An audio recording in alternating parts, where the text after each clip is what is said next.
Next దీంట్లో నెల, unit పేరు, పీరియడ్ సంఖ్య, వనరులు, కార్యక్రమాలు, ఇవి దీనికి సంబంధించినటువంటి ఈ టేబుల్.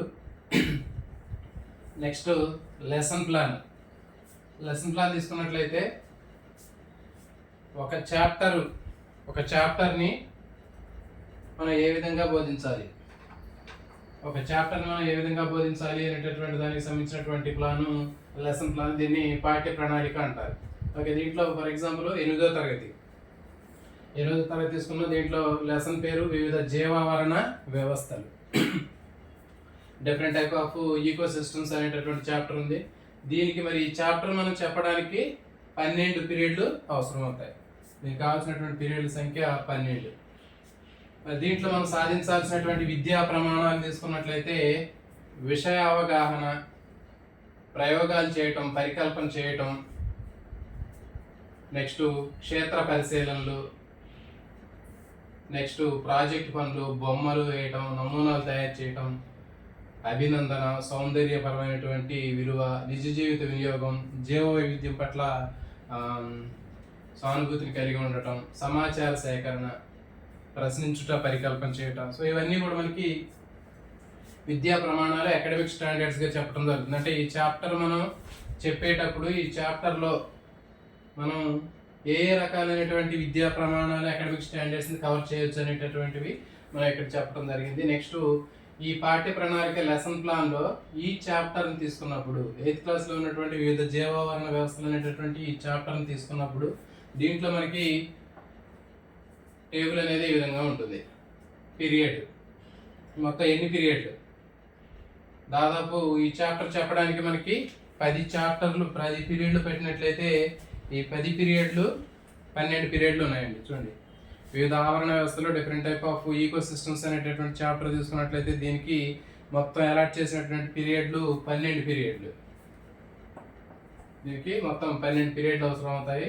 నెక్స్ట్ బోధనాంశం అంటే ఈ చాప్టర్లో మనకి ఎన్ని సబ్ టాపిక్స్ ఉన్నాయి అంటే ఒక్కొక్క చాప్టర్లో మనం ఒక్కొక్క టాపిక్ని చెప్పడానికి అవసరమైనటువంటి మొత్తం కూడా ఇక్కడ బోధనాంశాలుగా చెప్తున్నాం. అంటే దాదాపు ఈ చాప్టర్లో ఉన్నటువంటి ఒక 12 అని చెప్పాము. 12 క్లాసులు తీసుకున్నప్పుడు ఈ 12 క్లాసులని కూడా మనం 12 పీరియడ్ని 12 క్లాసులకే డివైడ్ చేయొచ్చు, లేకపోతే ఒక 10 క్లాసులుగా డివైడ్ చేయొచ్చు. 2 ఒక ప్రాజెక్ట్ వర్క్లు, లేకపోతే 2 యాక్టివిటీ బేస్డ్గా చేయవచ్చు. సో కాబట్టి మొత్తం ఈ చాప్టర్ చెప్పడానికి మనకి 10 పీరియడ్లు పడుతున్నాయి. ఓకేనా, దీన్ని మనకి ఇక్కడ రాసుకోవాలి మనం. ఇవన్నీ కూడా ఈ బోధనాంశాల్లో సబ్ టాపిక్స్ ఏవైతే ఉన్నాయో, ఒక్కొక్క పీరియడ్లో చెప్పగలిగినటువంటి అంశాలు ఏవైతే ఉన్నాయో అవన్నీ ఇక్కడ మనం రాసుకోవడం జరుగుతుంది. అంటే ఏంటి, ఫర్ ఎగ్జాంపుల్ మనకి ఈ చాప్టర్లో ఆవరణ వ్యవస్థకు సంబంధించినటువంటి ఇంట్రడక్షన్ ఉంది. ఆవాసం అంటే ఏంటి, ఆవాసానికి ఈకో సిస్టమ్, ఆవరణ వ్యవస్థకి ఉన్నటువంటి తేడాలు, తర్వాత ఆవరణ వ్యవస్థని దాని యొక్క స్ట్రక్చర్ని ఏ విధంగా మనం తెలుసుకోవచ్చు అనేటటువంటిది ఒకటి ఉంది, అదొక చాప్టర్, అదొక క్లాసు. నెక్స్ట్ సజీవ అంశాలకి నిర్జీవ అంశాలకి మధ్య ఉండేటటువంటి సంబంధం, అంటే ఒక ఫుడ్ వెబ్ ఉంది, అది ఒక క్లాసు. తర్వాత ఆవరణ వ్యవస్థలో ఉన్నటువంటి రకాలు, మాంగ్రూవ్ ఈకో సిస్టమ్, ఇది ఒక class. Next desert ecosystem, ఇది ఒక క్లాసు. ఫారెస్ట్ ఈకో సిస్టమ్, ఇది ఒక class. Next energy flowing ecosystem, ఆవరణ వ్యవస్థలో శక్తి ప్రవాహం. ఇట్లా మనం ఈ చాప్టర్లో వివిధ జీవావరణ వ్యవస్థలు అనేటువంటి చాప్టర్లో ఎన్ని మనం క్లాసులు చెప్పడానికి వీలవుతుందో అన్నిటిని కూడా మనం ఇక్కడ ఈ బోధనాంశం దగ్గర రాసుకుంటాం. నెక్స్ట్ బోధనా వ్యూహం అంటే మనం చెప్పేటటువంటి లెసన్ ఏ పద్ధతిని ఉపయోగించి చెబుతున్నాం అనేటటువంటిది ఇక్కడ మనకు ఉంటుంది. జట్టు కృత్యాల ద్వారా కానివ్వండి, లేకపోతే చర్చల ద్వారా కానీ ఎక్కువగా మనకి ఈ చాప్టర్ మొత్తం కూడా బోధించడం జరుగుతుంది. Next TLM, teaching learning materials, బోధనా సామాగ్రిని ఏమేమి ఉపయోగిస్తున్నాం అనేటటువంటిది మొత్తం కూడా ఈ TLM దగ్గర వస్తుంది. నెక్స్ట్ మూల్యాంకనం, దీంట్లో క్వశ్చన్స్ ఉంటాయి. అంటే మనం ఈ టాపిక్లు సంబంధించినటువంటి ప్రశ్నలు అనేటటువంటి మొత్తం కూడా ఇక్కడ ఈ మూల్యాంకనం కింద, ఎవాల్యుయేషన్ కింద రాసుకోవడం జరుగుతుంది.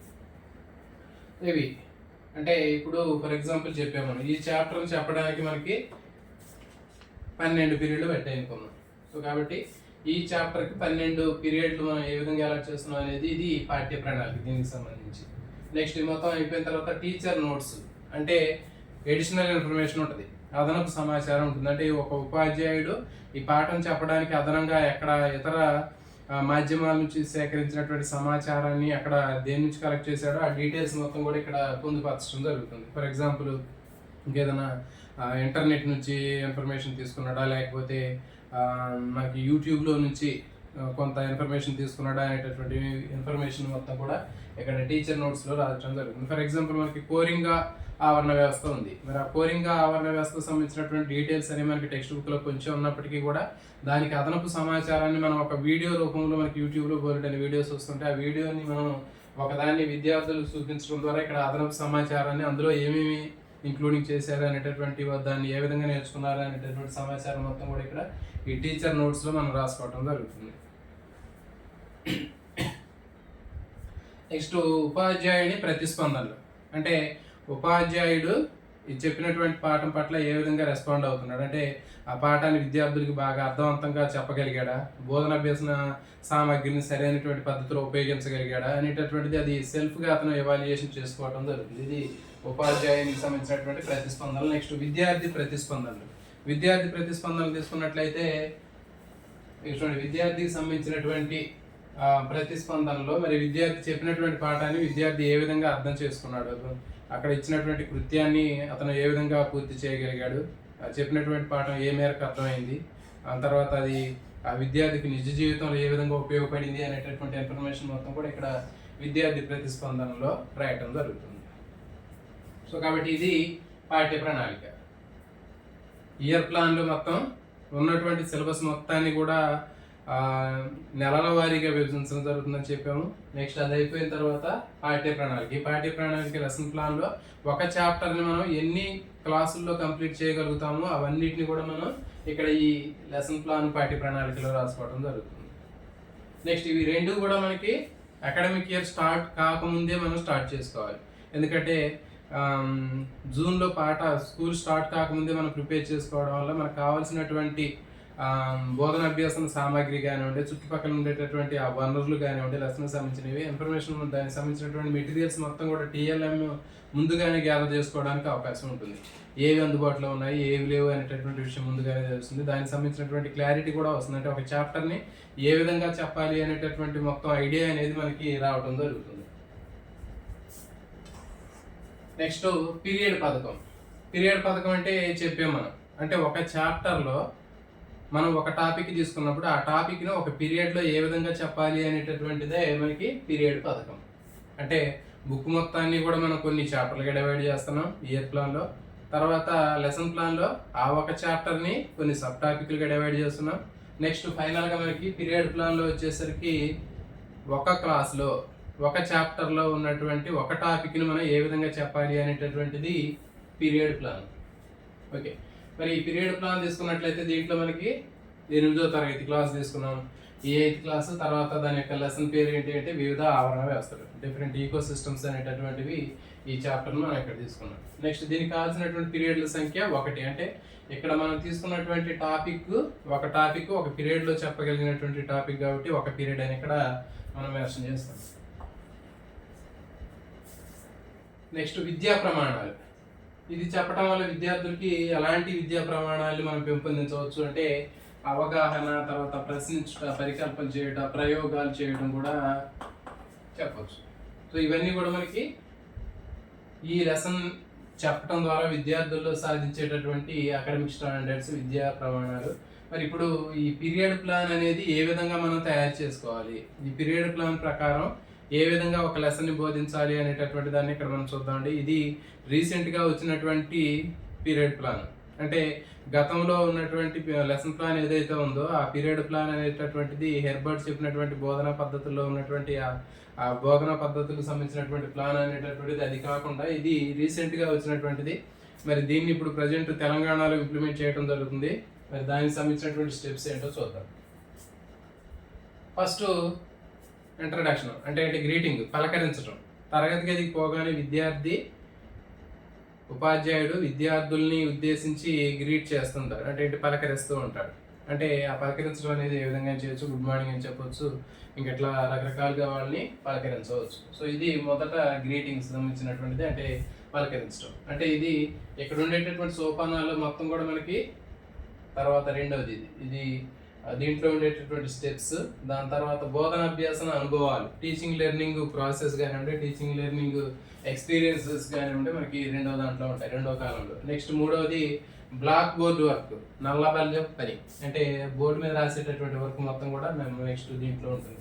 దీని తర్వాత టిఎల్ఎం, మనం ఈ లెసన్ చెప్పేటప్పుడు ఎలాంటి బోధన పరికరాలను ఉపయోగిస్తున్నాం అనేటటువంటి బోధన అభ్యాస సామాగ్రిని ఉపయోగిస్తున్నాం అనేటటువంటి మొత్తం కూడా మనకి టిఎల్ఎంలో ఉంటుంది. సో ఇప్పుడు మనకి ఈ స్టెప్స్ తీసుకున్నట్లయితే దీంట్లో మెయిన్గా 5 స్టెప్స్ ఉంటాయండి. ఈ మెయిన్ 5 స్టెప్స్ తీసుకుంటే ఫస్ట్ మనకి పలకరింపు అని చెప్పాము. విద్యార్థులు తరగతి గదిలో పోగానే విద్యార్థుల్ని విష్ చేస్తూ ఉంటాం, గ్రీటింగ్ చేస్తాం, పలకరించడం జరుగుతుంది. తర్వాత రెండవది మైండ్ మ్యాప్. మైండ్ మ్యాప్ అనగానే తరగతిలోకి పోగానే మనం ఏ టాపిక్ని అయితే చెప్తున్నామో చెప్పాల్సినటువంటి టాపిక్ సంబంధించినటువంటి ఒక మైండ్ మ్యాప్ అనేది వేస్తాం. అంటే ఫర్ ఎగ్జాంపుల్ మనం ఈ చాప్టర్లో మనకి మనం చెప్పేటటువంటి అంశం ఏంటి అంటే స్ట్రక్చర్ ఆఫ్ ఈకోసిస్టమ్, ఆవరణ వ్యవస్థ యొక్క నిర్మాణము అనేటటువంటి చాప్టర్ చెప్తున్నాం. ఓకే, దీన్ని ఏ విధంగా చెప్పాలని చూద్దాం. ఆవరణ వ్యవస్థ యొక్క నిర్మాణం అనేటటువంటి చాప్టర్ని ఈ బోధనా పద్ధతి ద్వారా మనకి ఈ పీరియడ్ ప్లాన్ ఉపయోగించి ఏ విధంగా చెప్పవచ్చు అనేది చూద్దాం. దీంట్లో మైండ్ మ్యాప్ అని చెప్పినాం. ఈ మైండ్ మ్యాప్లో ఏం చేస్తున్నాం అంటే ఇక్కడ బ్లాక్ బోర్డు మీద రాస్తాం. ఇక్కడ చెప్పేది మొత్తం కూడా ఇక్కడ ఉంటుందండి. బోధన అభ్యసన ప్రక్రియ అంటే ఏంటి అంటే మనం ఏమేమి చేయదలుచుకుంటున్నామో చేసేటటువంటి ఇన్ఫర్మేషన్ మొత్తం కూడా ఇక్కడ చెప్తాం, దీంట్లో రాస్తాము, ఇక్కడ బ్లాక్ బోర్డ్ని ఉపయోగిస్తాం. ఓకే, సో కాబట్టి ఇవి మనకి కనిపించవు క్లాస్లో. తరగతి గదిలోకి వెళ్ళిన తర్వాత ఇక్కడ ఉన్నాయి మనకి కనిపించవు, కేవలం ఈ 3 మాత్రమే మనకు కనిపిస్తూ ఉంటాయి.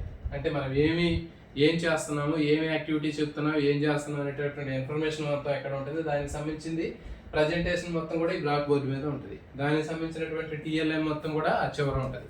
సో ఇప్పుడు మనకి ఏంటి అంటే మైండ్ మ్యాపింగ్, ఆవరణ వ్యవస్థ యొక్క నిర్మాణం అని చెప్పాం. మరి ఈ ఆవరణ వ్యవస్థ యొక్క నిర్మాణం అనేటప్పుడు విద్యార్థులకి మనం ఏం చెప్తాం అంటే ఒక మైండ్ మ్యాప్ వేస్తాం. ఏంటి అంటే ఆవాసం,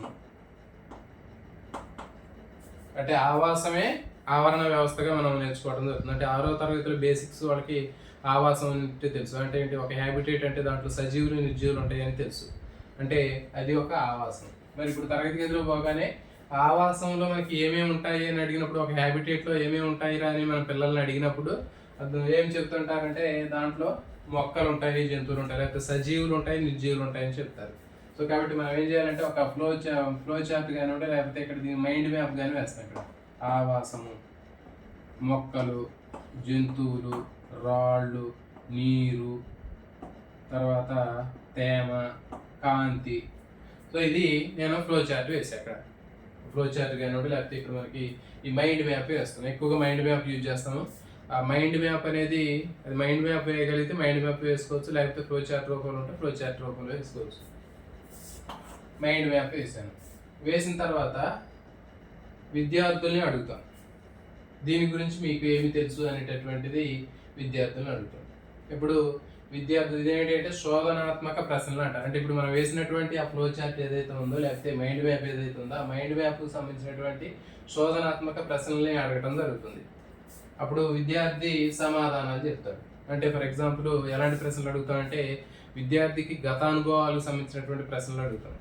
ప్రీవియస్ నాలెడ్జ్, అంటే ఆవాసం అంటే ఏంటరా అంటే వాడు సమాధానం చెప్తాడు. అంటే మొక్కలు, జంతువులు ఉండే ప్లేస్ని ఆవాసం, హ్యాబిటేట్ అంటారు సార్ అని చెప్తాడు. దాంట్లో ఏమేమి ఉంటాయిరా అని అడుగుతాం. మొక్కలు ఉంటాయి సార్, జంతువులు ఉంటాయి సార్, ఇంకా కీటకాలు ఉంటాయి సార్ అని చెప్తాడు. తర్వాత అందులో ప్రాణం ఉన్నాయి ఏంటి అంటే చెప్తాడు, ప్రాణం లేనటువంటి ఏంటి అంటే చెప్తాడు. సో కాబట్టి ఇట్లా వాడిని ప్రశ్నలు అడిగి సమాధానాలు రాబడతాం. ఇక్కడ మనం అడిగేటటువంటి ప్రశ్నలు మొత్తం ఇక్కడ అడుగుతాము, వాడు ఆన్సర్ చెప్పేటటువంటి మొత్తం కూడా ఇక్కడ ఆ బ్లాక్ బోర్డు మీద రాస్తాం. సో ఇది శోధనాత్మక ప్రశ్న. నెక్స్ట్ శీర్షిక ప్రకటన. అంటే ఇప్పుడు మనం ఇంతవరకు కూడా మనం ఏం చెప్పినామంటే ప్రీవియస్ నాలెడ్జ్ని బేస్ చేసుకుని కొన్ని క్వశ్చన్లు అడిగినాం. దాని తర్వాత ఏం చేస్తామంటే ఇక్కడ శీర్షిక ప్రకటన ఇక్కడ చేస్తాం మనం. అంటే మనం చెప్పబోయేటటువంటి టాపిక్ ఏంటి అనేది ఇక్కడ మనం చేస్తాం. అంటే ఆవరణ వ్యవస్థ యొక్క నిర్మాణం గురించి చెప్తున్నాం.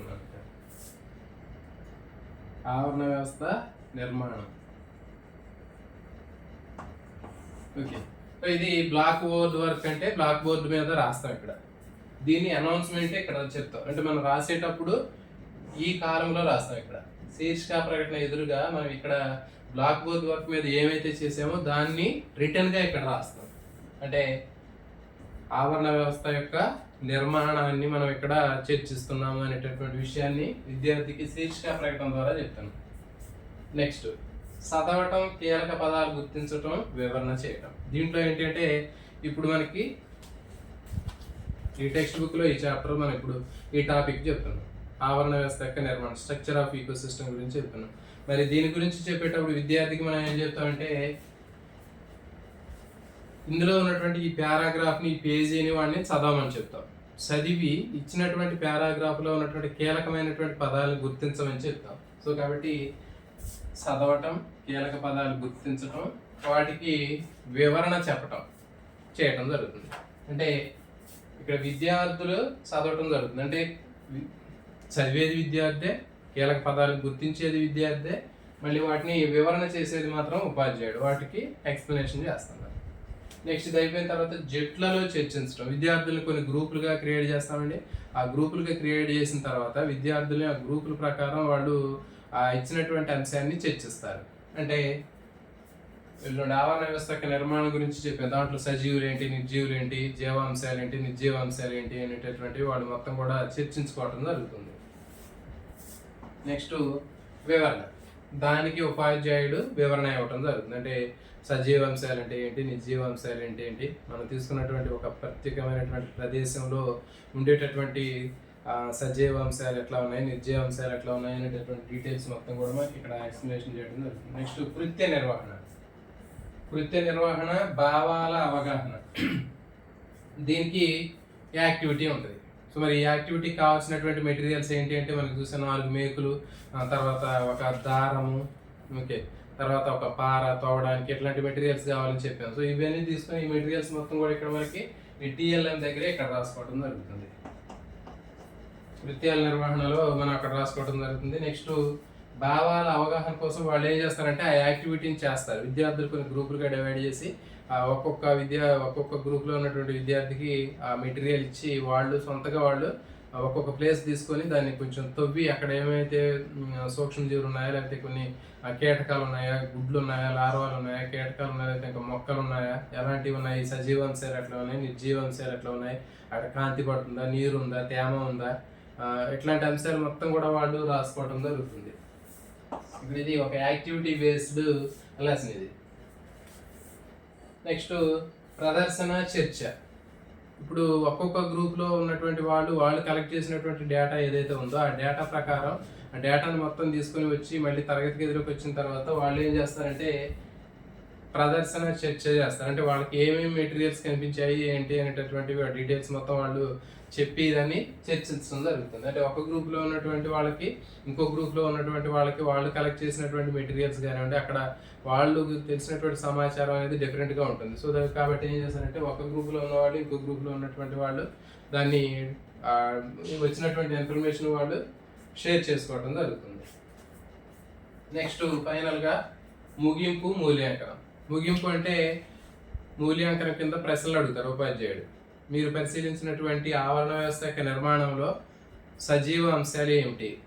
నెక్స్ట్ క్వశ్చన్, మీరు పరిశీలించినటువంటి ఆవరణ వ్యవస్థలో నిర్జీవ అంశాలు ఏమిటి అనేటటువంటి ఇట్లా ప్రశ్నలు అడిగి ఆవరణ వ్యవస్థలో ఉండేటటువంటి సజీవ నిర్జీవ అంశాలు కలిపి మొత్తాన్ని ఏమని అంటారు. సో ఇట్లా మనకి ఉపాధ్యాయుడు విద్యార్థులకు సంబంధించినటువంటి ఈ చాప్టర్ మొత్తాన్ని కూడా ఒక లెసన్లో చెప్పాల్సినటువంటి ఒక పీరియడ్లో చెప్పాల్సినటువంటి ఒక టాపిక్ కానివ్వండి, ఒక సబ్ టాపిక్ కానివ్వండి తీసుకొని మనకి ఇక్కడ ఈ పీరియడ్ ప్లాన్లో ఇంప్లిమెంట్ చేయడం జరుగుతుంది. సో కాబట్టి ఈ విధంగా మనకి ఈ పీరియడ్ ప్లాన్ అనేటటువంటిది ఒక క్లాస్లో మనకి ఒక టాపిక్ని కంప్లీట్ చేస్తాం. ఇట్లాగా మనకి ఈ లెసన్ ప్లాన్ ఏదైతే ఉందో దీంట్లో ఆ లెసన్ ప్లాన్లో ఒక లెసన్లో ఎన్నైతే మనం ఎన్ని పీరియడ్లో చెప్పగలుగుతున్నామో వాటికి సంబంధించినవన్నీ కూడా మనకి దీంట్లో రాసుకోవడం జరుగుతుంది. సో ఇది పీరియడ్ ప్లాను, ఇది లెసన్ ప్లాను, ఇది మొత్తం ఓవరాల్గా వార్షిక పథకం, ఇయర్ ప్లాన్. సో ఇదండి ఈరోజు టాపిక్. ఇలాంటి మరిన్ని వీడియోల కోసం ఛానల్ని సబ్స్క్రైబ్ చేయండి. అదేవిధంగా వీడియోని లైక్ చేయండి, మీ ఫ్రెండ్స్కి షేర్ చేయండి. ఆల్ నోటిఫికేషన్ బెల్ ఐకాన్ని ఆన్ చేయండి. జై హింద్.